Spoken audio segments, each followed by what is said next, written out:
በሰላም ያሳድረን፣ በሰላም ያውለን። ሀገራችን ኢትዮጵያ መላውን ዓለም ሁሉ በቸርነቱ ይጠብቅልን።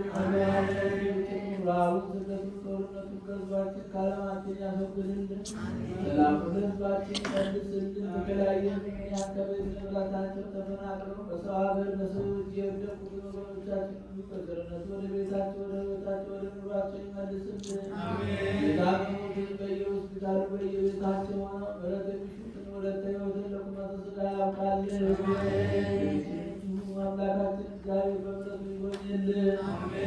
ቤተ ክርስቲያን በገንዘባቸው፣ በጉልበታቸው፣ በእውቀታቸው፣ በጸሎታቸው ጊዜያቸው የሚያገለግሉትን አገልጋዮቿን ካህናት፣ ዲያቆናት፣ ምዕመናን፣ መሪዎችን ሥጋ ይጠብቅልን።